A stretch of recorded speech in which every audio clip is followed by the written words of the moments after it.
In the last video, we reviewed the different bike rental options, but in some cases, buying one is the better one, like for long stays or simply if you start living in Japan.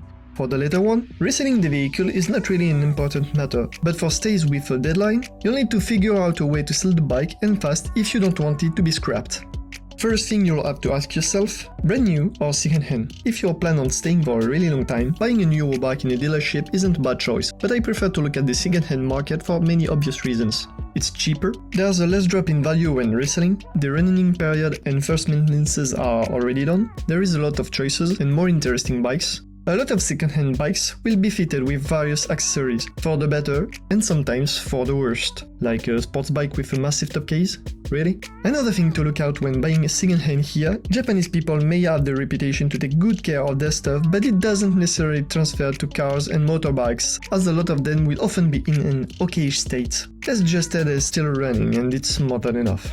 With all that in mind, where do you buy your used bike? Obviously, dealerships have a selection of second-hand motorcycles. There are also the good old internet marketplaces such as Yahoo Auctions, Mercari or Facebook Marketplace. Moreover, used motorcycle dedicated websites such as GoBike exist. Another physical approach is available with independent shops that offer buy-sell services, which the sell part will be quite useful for people like me who need to dispose of the bike before leaving the country. With that, you'll avoid all the trouble of selling the bike on marketplaces and be sure it will not be crushed, and also get some money back.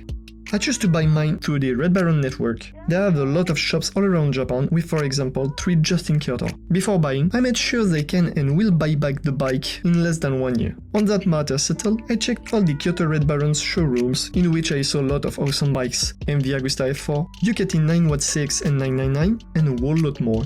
At some point, I even studied the possibility to buy an 88 CBR 250RR, but with all my adventure touring gear, I opt for a CRF 250L with a lot of kilometers on the odometer, which was more in my budget.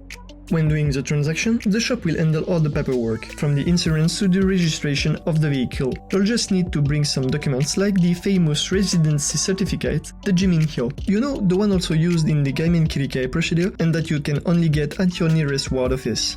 Once all of this is sorted, and after waiting a few days for the procedure to be finished and the shop to prepare your newish bike, you can go back and pay for the thing. Don't be like me and figure out the available payment methods beforehand. I made the mistake of believing that I'll be able to pay by credit card since there were some payment terminals, and found myself running to the nearest ATM to get some cash. That's all for now. In the next video, I will get into all the detail you need to know on bike insurance, the different types, what's mandatory, and how to figure all this mess out. In the meantime, I wish you good luck finding your new old bike. See ya!